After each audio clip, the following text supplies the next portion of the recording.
ನಮಸ್ಕಾರ ವೀಕ್ಷಕರೇ, PR ಅಕಾಡೆಮಿಗೆ ಸ್ವಾಗತ. ಮತ್ತೊಂದು ತಾಲೂಕ್ ಪಂಚಾಯಿತಿ ನೇಮಕಾತಿಯೊಂದಿಗೆ ನಾನು ಹಾಜರಾಗಿದ್ದೀನಿ. ಯಾವ್ಯಾವ ಹುದ್ದೆ ಖಾಲಿ ಇದೆ, ಎಲ್ಲಿ ಖಾಲಿ ಇದೆ, ಎಜುಕೇಶನ್ ಕ್ವಾಲಿಫಿಕೇಶನ್ ಏನ್ ಮಾಡಿರಬೇಕು, ಸೆಲೆಕ್ಷನ್ ಪ್ರೋಸೆಸ್ ಏನಿರುತ್ತೆ, ಇದೆಲ್ಲದ್ರ ಬಗ್ಗೆ ಸಂಪೂರ್ಣ ಮಾಹಿತಿ ತಿಳಿಸ್ಕೊಡ್ತೀನಿ. ವಿಡಿಯೋ ಕೊನೆ ತನಕ ನೋಡಿ, ಇಲ್ಲ ಅಂದ್ರೆ ಯಾವ್ದಾದ್ರು ಡೀಟೇಲ್ಸ್ ಮಿಸ್ ಮಾಡ್ಕೋತೀರಾ. ಹಾಗೆ ಇನ್ನೂ ಸಬ್ಸ್ಕ್ರೈಬ್ ಆಗಿಲ್ವಾ?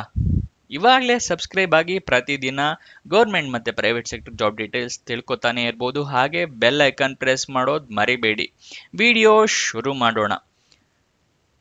ತಾಲೂಕ್ ಪಂಚಾಯಿತಿ ಅಂಡರ್ ಬರೋ ಕರ್ನಾಟಕ ರಾಜ್ಯ ಗ್ರಾಮೀಣ ಜೀವನೋಪಾಯ ಪ್ರಚಾರ ಸಂಘ ಅಥವಾ Karnataka state rural livelihood promotion ಸೊಸೈಟಿಯಿಂದ ಹುದ್ದೆಗಳಿಗೆ ಅರ್ಜಿ ಕರೆದಿದ್ದಾರೆ. ಯಾವ್ಯಾವ ಹುದ್ದೆ ಅಂತ ತಿಳಿಸ್ಕೊಡ್ತೀನಿ. ಹಲವಾರು ಹುದ್ದೆ ಖಾಲಿ ಇದೆ. ಮೊದಲನೆಯದಾಗಿ ಜಿಲ್ಲಾ ಮ್ಯಾನೇಜರ್ ಲೈವ್ಲಿಹುಡ್ ಅಂದ್ರೆ ಜಿಲ್ಲಾ ವ್ಯವಸ್ಥಾಪಕ ಜೀವನೋಪಾಯ. Next taluk programme manager, taluk ಕಾರ್ಯಕ್ರಮ ನಿರ್ವಾಹಕ, district MIS assistant cum DEO, ಮತ್ತೆ district manager social mobilisation and social development ಹುದ್ದೆ ಖಾಲಿ ಇದೆ. Block manager farm livelihood, block manager ಕೃಷಿ ಜೀವನೋಪಾಯ, block manager non farm livelihood, block ವ್ಯವಸ್ಥಾಪಕ ಕೃಷಿಯೇತರ ಜೀವನೋಪಾಯ ಅಂತ ಕರೀತಾರೆ, block manager MIS DEO GPLF assistant ಅಂತ. ಅಂದ್ರೆ DEO ಅಂತ ಹೇಳಿದ್ರೆ ಡೇಟಾ ಎಂಟ್ರಿ ಆಪರೇಟರ್ ಅಂತ ಹೇಳಿ ಈ ಹುದ್ದೆ ಕರೆದಿದ್ದಾರೆ. ನೆಕ್ಸ್ಟ್ ಕ್ಲಸ್ಟರ್ ಸೂಪರ್ವೈಸರ್ ಅಂದ್ರೆ ಕ್ಲಸ್ಟರ್ ಮೇಲ್ವಿಚಾರಕ ಮತ್ತೆ ಕ್ಲಸ್ಟರ್ ಮೇಲ್ವಿಚಾರಕ ಕೌಶಲ್ಯ ಅಂದ್ರೆ ಕ್ಲಸ್ಟರ್ ಸೂಪರ್ವೈಸರ್ ಸ್ಕಿಲ್, ಆ ಹುದ್ದೆಗೂ ಕರೆದಿದ್ದಾರೆ. ಕೊನೆಯದಾಗಿ ಆಫೀಸ್ ಅಸಿಸ್ಟೆಂಟ್ ಹುದ್ದೆಗೂ ಕರೆದಿದ್ದಾರೆ. ಇದಿಷ್ಟು ಹುದ್ದೆ ಖಾಲಿ ಇದೆ. ಅಪ್ಲಿಕೇಶನ್ ಫೀಸ್ ಎಷ್ಟಿದೆ ಅಂತ ನೋಡೋದಾದ್ರೆ ಫ್ರೀ ಆಫ್ ಕಾಸ್ಟ್ ನಲ್ಲಿ ನೀವು ಅಪ್ಲಿಕೇಶನ್ ಹಾಕೋಬಹುದು. ಏನು ಅಮೌಂಟ್ ಅನ್ನು ಕೂಡ ನೀವು ಕಟ್ಟೋ ಅಗತ್ಯ ಇಲ್ಲ. ನೆಕ್ಸ್ಟ್ ಸೆಲೆಕ್ಷನ್ ಪ್ರೋಸೆಸ್ ವಿವರ ನೋಡೋದಾದ್ರೆ ರಿಟರ್ನ್ ಟೆಸ್ಟ್ ಇರುತ್ತೆ, ಲಿಖಿತ ಪರೀಕ್ಷೆ, ಅದಾದ ನಂತರ ಇಂಟರ್ವ್ಯೂ ಸಂದರ್ಶನ ಇರುತ್ತೆ. ಇದಿಷ್ಟು ಸೆಲೆಕ್ಷನ್ ಪ್ರೋಸೆಸ್ ನ ವಿವರ. ನೆಕ್ಸ್ಟ್ ಅಪ್ಲಿಕೇಶನ್ ಹೇಗೆ ಹಾಕೊಳ್ಳೋದು, ಯಾವ್ದು ಓಪನಿಂಗ್ ಡೇಟ್ ಅಂತ ತಿಳಿಸ್ಕೊಡ್ತೀನಿ. ಅದಕ್ಕಿಂತ ಮುಂಚೆ ಇನ್ನು ಈ ವಿಡಿಯೋಗೆ ಲೈಕ್ ಮಾಡಿಲ್ಲ ಅಂದ್ರೆ ದಯವಿಟ್ಟು ಲೈಕ್ ಮಾಡಿ, ನಮಗೂ ವಿಡಿಯೋ ಮಾಡೋದಕ್ಕೆ ಎನ್ಕರೇಜ್ಮೆಂಟ್ ಸಿಗುತ್ತೆ. ಹಾಗೆ ನಿಮ್ಮ ಫ್ರೆಂಡ್ಸ್ ಯಾರಾದರೂ ಜಾಬ್ ಹುಡುಕ್ತಾ ಇದ್ದಾರೆ ಅಂತ ಹೇಳಿದ್ರೆ ಅಂಥವ್ರಿಗೆ ಈ ವಿಡಿಯೋ, ಈ ಚಾನೆಲ್ ಎಲ್ಲ ಶೇರ್ ಮಾಡಿ, ಅವ್ರಗಳಿಗೂ ಜಾಬ್ ಹುಡುಕೋದಕ್ಕೆ ತುಂಬಾ ಹೆಲ್ಪ್ ಆಗುತ್ತೆ.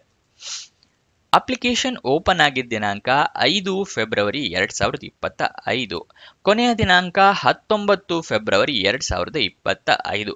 ಇನ್ನೂ ತುಂಬಾ ದಿನ ಇದೆ ಅಂತ ಹೇಳಿ ಲೇಟ್ ಮಾಡೋದಕ್ಕೆ ಹೋಗಬೇಡಿ. ಅಪ್ಲಿಕೇಶನ್ ಎಲ್ಲ ಫಿಲಪ್ ಆದ್ರೆ ಕಷ್ಟ ಆಗುತ್ತೆ. ಮುಂಚೆನೆ ಹಾಕೊಳ್ಳಿ. ಕೊನೆಯ ದಿನಾಂಕ ಹತ್ರ ಬರ್ತಿದ್ದಾಗೆ ಸರ್ವರ್ ಕ್ರಾಶ್ ಆಗೋ ಸಾಧ್ಯತೆ ಜಾಸ್ತಿ ಇರುತ್ತೆ. ತುಂಬಾ ಜನ ಹಾಕ್ತಾ ಇರ್ತಾರೆ. ನೆಕ್ಸ್ಟ್ ಅಫಿಷಿಯಲ್ ನೋಟಿಫಿಕೇಶನ್ ಓದ್ಕೊಳ್ದೇನೆ ಅಪ್ಲಿಕೇಶನ್ ಹಾಕೋದಕ್ಕೆ ಹೋಗಬೇಡಿ. ಯಾಕೆಂದ್ರೆ ಎಲಿಜಿಬಿಲಿಟಿ ಕ್ರೈಟೀರಿಯಾ ಅವೆಲ್ಲ ನೋಡ್ಕೊಂಡು ಹಾಕೊಳ್ಳಿ. ಓಕೆನಾ? ಈ ಅಫಿಷಿಯಲ್ ಅಪ್ಲಿಕೇಶನ್ ಏನು ಆನ್ಲೈನ್ ಅಂತ ಹೇಳಿದೆ. ಈ ಅಫಿಷಿಯಲ್ ನೋಟಿಫಿಕೇಶನ್ ಅಪ್ಲೈ ಆನ್ಲೈನ್ ಎಲ್ಲ ಲಿಂಕ್ ಬೇಕಲ್ವಾ ನಿಮಗೆ? ಸ್ಕ್ರೀನ್ ಮೇಲೆ ತೋರಿಸ್ತಾ ಇದ್ದೀನಿ, ನೋಡ್ಕೊಳ್ಳಿ. ಇದನ್ನ ಎಲ್ಲಿ ಸಿಗುತ್ತೆ ಅಂತ ನಾನು ನಿಮಗೆ ಕೊನೆಯದಾಗಿ ತಿಳಿಸ್ಕೊಡ್ತೀನಿ. Official website address ksrlps.karnataka.gov.in. ಇದು ಅಫಿಷಿಯಲ್ ವೆಬ್ಸೈಟ್ ನ ಅಡ್ರೆಸ್. ಅಲ್ಲಿಂದ ಹೋಗಿ ಕೂಡ ನೀವು ಜಾಬ್ ಡೀಟೇಲ್ಸ್ ನ ತಿಳ್ಕೋಬಹುದು. ಓಕೆನಾ? ನೆಕ್ಸ್ಟ್ ಇಲ್ಲಿ ಈ ಆನ್ಲೈನ್ ಲಿಂಕ್ ಇದೆಯಲ್ಲ, ಇದನ್ನ ಕ್ಲಿಕ್ ಮಾಡಿದಾಗ ಈ ರೀತಿ ಒಂದು ಪೇಜ್ ಓಪನ್ ಆಗುತ್ತೆ. ಇಲ್ಲಿ ಆಫೀಸ್ ಅಸಿಸ್ಟೆಂಟ್ ಅಂತ ಇದೆಯಲ್ಲ, ಇದ್ರ ಡೀಟೇಲ್ಸ್ ತೋರಿಸ್ತಾ ಇದೀನಿ. ಇದೆಯಲ್ಲ, ಇದರಲ್ಲಿ ಇಲ್ಲಿ ಹೋಗ್ಬಿಟ್ಟು ವೇವ್ ಬಾರ್ ಅಪ್ಲೈ ಅಂತ ಇದೆಯಲ್ಲ, ಇಲ್ಲಿ ಕ್ಲಿಕ್ ಮಾಡಬೇಕು. ಇಲ್ಲಿ ಕ್ಲಿಕ್ ಮಾಡಿದಾಗ ಈ ರೀತಿ ನೋಟಿಫಿಕೇಶನ್ ಓಪನ್ ಆಗುತ್ತೆ. ಆಫೀಸ್ ಅಸಿಸ್ಟೆಂಟು ಮತ್ತೆ ಏನ್ ಎಜುಕೇಶನ್ ಮಾಡಿರಬೇಕು, ಎಕ್ಸ್ಪೀರಿಯನ್ಸ್ ಏನಾರು ಬೇಕಾ, ಎಲ್ಲ ಡೀಟೇಲ್ಸ್ ಇಲ್ಲಿ ತೋರಿಸುತ್ತೆ. ಇಲ್ಲಿ ಕೊನೆಯ ದಿನಾಂಕ ಕೂಡ ಇದೆ 19 ಫೆಬ್ರವರಿ. ಅದಾದ್ಮೇಲೆ ಅಪ್ಲೈ ನಾವ್ ಕೊಡಿ. ಅಪ್ಲೈ ನಾವ್ ಕೊಟ್ಟ ಮೇಲೆ ನೀವು ಅಪ್ಲಿಕೇಶನ್ ಬರುತ್ತೆ. ಅಂದ್ರೆ ಲಾಗಿನ್ ಆಗಬೇಕಾಗತ್ತೆ. ಲಾಗಿನ್ ಆಗಿ ರಿಜಿಸ್ಟರ್ ಆಗಿಲ್ಲ ಅಂತ ಹೇಳಿದ್ರೆ ರಿಜಿಸ್ಟ್ರೇಷನ್ ಆಗಿ ಆಮೇಲೆ ಲಾಗಿನ್ ಆಗಿ, ಅದಾದ ನಂತರ ಅಪ್ಲಿಕೇಶನ್ ಫಾರ್ಮ್ ಬರುತ್ತೆ, ಎಲ್ಲ ಫಿಲಪ್ ಮಾಡಿ. ಓಕೆನಾ?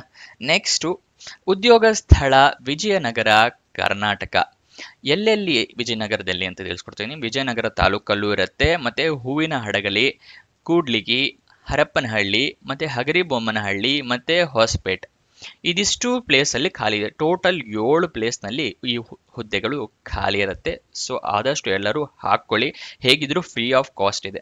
ಮತ್ತೆ ನಿಮಗೆ daily job details, job updates ಬೇಕು ಅಂತ ಹೇಳಿದ್ರೆ ವಿಡಿಯೋ ಡಿಸ್ಕ್ರಿಪ್ಷನ್ ಅಲ್ಲಿ ವಾಟ್ಸ್ಆಪ್ ಚಾನಲ್ನ ಲಿಂಕ್ ಇದೆ, ಅದನ್ನ ಕ್ಲಿಕ್ ಮಾಡಿ ವಾಟ್ಸ್ಆಪ್ ಚಾನಲ್ ಜಾಯಿನ್ ಆಗಿ ಡೀಟೇಲ್ಸು ಅಪ್ಡೇಟ್ಸು ಎಲ್ಲ ತಿಳ್ಕೋಬಹುದು ಜಾಬ್ ಡೀಟೇಲ್ಸ್ ಬಗ್ಗೆ. ಓಕೆನಾ? ನೆಕ್ಸ್ಟ್ ಈ ಲಿಂಕ್ ಹೇಳಿದೆ, ಇದು ಎಲ್ಲಿ ಸಿಗುತ್ತೆ ಅಂತ ಹೇಳಿದ್ರೆ ವಿಡಿಯೋ ಡಿಸ್ಕ್ರಿಪ್ಷನ್ ಅಲ್ಲಿ ಲಿಂಕ್ ಕೊಟ್ಟಿರ್ತೀನಿ. ಅಫಿಷಿಯಲ್ ನೋಟಿಫಿಕೇಶನ್ ಮತ್ತೆ ಅಪ್ಲಿಕೇಶನ್ ಎರಡರದ್ದು ಲಿಂಕ್ ಅಲ್ಲಿರುತ್ತೆ, ಅಲ್ಲಿಂದ ಕ್ಲಿಕ್ ಮಾಡಿ ಅಪ್ಲಿಕೇಶನ್ ಹಾಕೋಬಹುದು.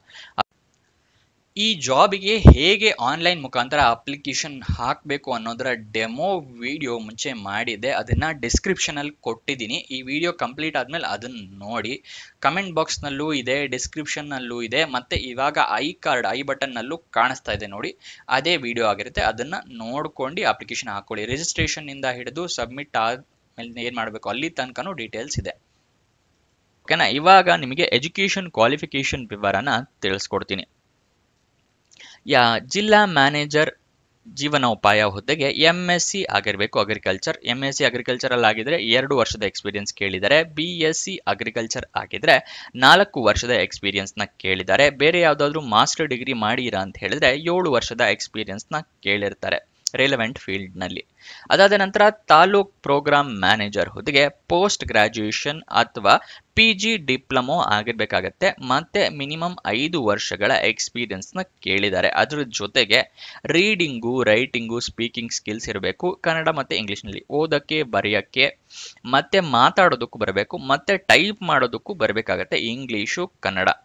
ಇದಕ್ಕೆ ಬೇರೆ ಯಾವ ಜಾಬ್ಗೆ ಕೊಟ್ಟಿಲ್ಲ, 2 ಜಾಬಿಗೆ ಮಾತ್ರ ವಯೋಮಿತಿಯ ಡೀಟೇಲ್ಸ್ ನ ಮೆನ್ಷನ್ ಮಾಡಿದ್ದಾರೆ ಅವರು. ತಾಲೂಕ್ ಪ್ರೋಗ್ರಾಮ್ ಮ್ಯಾನೇಜರ್ಗೆ 45 ವರ್ಷ ಮ್ಯಾಕ್ಸಿಮಮ್ ಏಜ್ ಲಿಮಿಟ್. ಎಲ್ಲ ಹುದ್ದೆಗೂ ಮಿನಿಮಮ್ 18 ವರ್ಷ, ಯಾವುದಕ್ಕೂ ಮ್ಯಾಕ್ಸಿಮಮ್ ಕೊಟ್ಟಿಲ್ಲ. ತಾಲೂಕ್ ಪ್ರೋಗ್ರಾಮ್ ಮ್ಯಾನೇಜರಿಗೆ ಮ್ಯಾಕ್ಸಿಮಮ್ ಏಜ್ ಲಿಮಿಟ್ 45 ವರ್ಷ. Next district MIS assistant cum data entry operator ಹುದ್ದೆಗೆ ಗ್ರಾಜ್ಯುಯೇಟ್ ಆಗಿರ್ಬೇಕಾಗತ್ತೆ. ಮಿನಿಮಮ್ 2 ಇಯರ್ಸ್ ಆಫ್ ಎಕ್ಸ್ಪೀರಿಯನ್ಸ್ ನಿಮಗೆ ಇರಬೇಕು. ಮತ್ತೆ ಇದಕ್ಕೂ ಅಷ್ಟೇ ಓದಕ್ಕೆ, ಬರೆಯಕ್ಕೆ, ಮಾತಾಡಕ್ಕೆ ಬರಬೇಕು ಇಂಗ್ಲಿಷ್, ಕನ್ನಡ. ಮತ್ತೆ ನಿಮಗೆ ಕಂಪ್ಯೂಟರ್ನ ನಾಲೆಡ್ಜ್ ಇರಬೇಕು, ಕಂಪ್ಯೂಟರ್ನಲ್ಲಿ ವರ್ಕ್ ಮಾಡಿರೋ ನಾಲೆಡ್ಜ್ ಇರಬೇಕು. Next district manager social mobilisation and social development. ಈ ಹುದ್ದೆಗೆ ಗ್ರಾಜ್ಯುಯೇಟ್ ಆಗಿರಬೇಕು. ಯಾವುದರಲ್ಲಿ ಅಂತ ಹೇಳಿದ್ರೆ ಸೋಷಿಯಲ್ ಸೈನ್ಸ್ ಅಲ್ಲಿ ಆಗಿರಬೇಕು, ಅಥವಾ ರೂರಲ್ ಡೆವಲಪ್ಮೆಂಟ್, ಅಥವಾ MSW, MBA, ಅಥವಾ ಅಗ್ರಿಕಲ್ಚರಲ್ ಸೈನ್ಸ್, ಅಥವಾ ಈಕ್ವಲೆಂಟ್ ಡಿಗ್ರಿ ಇರಬೇಕು ನಿಮ್ಮ ಹತ್ರ. ಆದ್ರೆ ಇಲ್ಲಿ 5 ವರ್ಷದ ಎಕ್ಸ್ಪೀರಿಯನ್ಸ್ ನ ಕೇಳಿದ್ದಾರೆ ಮಿನಿಮಮ್. ಇದಕ್ಕೂ ಅಷ್ಟೇ ಬರೆಯೋಕೆ, ಓದೋಕೆ, ಮಾತಾಡೋದಕ್ಕೆ ಬರಬೇಕು, ಮತ್ತೆ ಟೈಪಿಂಗ್ ಕೂಡ ಬರಬೇಕು ಇಂಗ್ಲಿಷ್, ಕನ್ನಡದಲ್ಲಿ. ಇದಕ್ಕೂ ಕೂಡ ಏಜ್ ಲಿಮಿಟ್ ನ ಮೆನ್ಷನ್ ಮಾಡಿದ್ದಾರೆ. ಮ್ಯಾಕ್ಸಿಮಮ್ ಏಜ್ ಲಿಮಿಟ್ 45 ವರ್ಷ, ಮತ್ತೆ ಕಂಪ್ಯೂಟರ್ ನಾಲೆಡ್ಜ್ ಇರಬೇಕು. ಇದಕ್ಕೂ ಟೈಪಿಂಗ್ ಕೂಡ ಬೇಕಾಗತ್ತೆ English, Kannada. Block manager farm ಲೈವ್ಲಿಹುಡ್ಗೆ MSc ಅಗ್ರಿಕಲ್ಚರ್ ಆಗಿದ್ರೆ 1 ವರ್ಷದ ಎಕ್ಸ್ಪೀರಿಯನ್ಸ್ ಬೇಕು. BSc ಅಗ್ರಿಕಲ್ಚರ್ ಆಗಿದ್ರೆ 3 ವರ್ಷದ ಎಕ್ಸ್ಪೀರಿಯನ್ಸ್ ಬೇಕು. ಯಾವುದೇ ಮಾಸ್ಟರ್ ಡಿಗ್ರಿ ಆಗಿದ್ರೆ ಆಗತ್ತೆ, ಆದ್ರೆ 5 ವರ್ಷದ ಎಕ್ಸ್ಪೀರಿಯನ್ಸ್ ನಿಮಗೆ ಇರಬೇಕಾಗತ್ತೆ. Block manager non form livelihoods ನೋಡೋದಾದ್ರೆ ಪೋಸ್ಟ್ ಗ್ರಾಜ್ಯುಯೇಷನ್ ಆಗಿದ್ರೆ ಸಾಕು, 3 ವರ್ಷದ ಎಕ್ಸ್ಪೀರಿಯನ್ಸ್ ನ ಕೇಳಿದ್ದಾರೆ ಪೋಸ್ಟ್ ಗ್ರಾಜ್ಯುಯೇಷನ್ ಆಗಿದ್ರೆ. ನೆಕ್ಸ್ಟ್ ಬ್ಲಾಕ್ ಮ್ಯಾನೇಜರ್ MIS ಮತ್ತೆ data entry operator GPLF assistant ಹುದ್ದೆಗೆ ಯಾವುದಾದ್ರೂ ಗ್ರಾಜ್ಯುಯೇಷನ್ ಆಗಿದ್ರೆ ಓಕೆ, ಆದ್ರೆ 3 ವರ್ಷದ ಎಕ್ಸ್ಪೀರಿಯನ್ಸ್ ಇರಬೇಕು ರಿಲೆವೆಂಟ್ ಫೀಲ್ಡ್ ನಲ್ಲಿ. ನೆಕ್ಸ್ಟ್ ಕ್ಲಸ್ಟರ್ ಸೂಪರ್ವೈಸರಿಗೂ ಅಷ್ಟೇ ಯಾವುದೇ ಗ್ರಾಜ್ಯುಯೇಟ್ ಆಗಿದ್ರು ಓಕೆ, ಆದ್ರೆ ನಿಮಗೆ 2 ವರ್ಷದ ಎಕ್ಸ್ಪೀರಿಯನ್ಸ್ ಇರಬೇಕು. ಮತ್ತೆ ಓದಕ್ಕೆ, ಬರೆಯಕ್ಕೆ, ಮಾತಾಡೋದಕ್ಕೆ ಬರಬೇಕು ಇಂಗ್ಲಿಷ್, ಕನ್ನಡ. ಮತ್ತೆ knowledge of working with computer, ಅಂದ್ರೆ ಕಂಪ್ಯೂಟರ್ನ ನಾಲೆಡ್ಜ್ ಇರಬೇಕು, ವರ್ಕ್ ಮಾಡಿರೋ knowledge. Next cluster supervisor skill ಅಂದ್ರೆ ಕೌಶಲ್ಯ, ಅದಕ್ಕೆ ಯಾವುದಾದ್ರೂ ಗ್ರಾಜ್ಯುಯೇಷನ್ ಮಾಡಿದ್ರೆ ಆಗತ್ತೆ. ಮತ್ತೆ ಮಿನಿಮಮ್ 3 ವರ್ಷಗಳ ಎಕ್ಸ್ಪೀರಿಯನ್ಸ್ ನಿಮಗೆ ಇರಬೇಕಾಗತ್ತೆ. ಆಫೀಸ್ ಅಸಿಸ್ಟೆಂಟ್, ಕೊನೆಯದಾಗಿ ಆಫೀಸ್ ಅಸಿಸ್ಟೆಂಟ್ ಹುದ್ದೆ ಇದೆ. ಇದಕ್ಕೆ ಯಾವುದಾದ್ರೂ ಗ್ರಾಜ್ಯುಯೇಷನ್ ಆಗಿದ್ರು ಓಕೆ, ಆದ್ರೆ 3 ವರ್ಷಗಳ ಎಕ್ಸ್ಪೀರಿಯನ್ಸ್ ಇರಬೇಕು ರಿಲೆವೆಂಟ್ ಫೀಲ್ಡ್ ನಲ್ಲಿ. ಗೊತ್ತಾಯ್ತಲ್ಲ? ಇದಿಷ್ಟು ತಿಳ್ಕೊಂಡಿದ್ದೀರಾ ಅಂತ ಅನ್ಕೋತೀನಿ. ಅದ್ರ ಮಿಸ್ ಆಗಿದ್ರೆ ಮತ್ತೆ ಬ್ಯಾಕ್ವರ್ಡ್ ಹೋಗಿ ನೋಡ್ಕೊಂಡು ಮತ್ತೆ ಬನ್ನಿ. ಇದಿಷ್ಟು ಈ ಜಾಬ್ ನ ವಿವರ. ಏನಾದ್ರೂ ಡೌಟ್ಸ್ ಅಥವಾ ಕ್ವಶನ್ಸ್ ಇದೆಯಾ? ಕಮೆಂಟ್ ಬಾಕ್ಸ್ ನಲ್ಲಿ ಕಮೆಂಟ್ ಮಾಡಿ. ಇನ್ನೂ ಲೈಕ್ ಮಾಡಿಲ್ಲ ಅಂದ್ರೆ ದಯವಿಟ್ಟು ಲೈಕ್ ಮಾಡಿ. ಇನ್ನೊಂದು ಜಾಬ್ ವಿಡಿಯೋ ಜೊತೆ ಸಿಗೋಣ. ಬಾಯ್ ಬಾಯ್.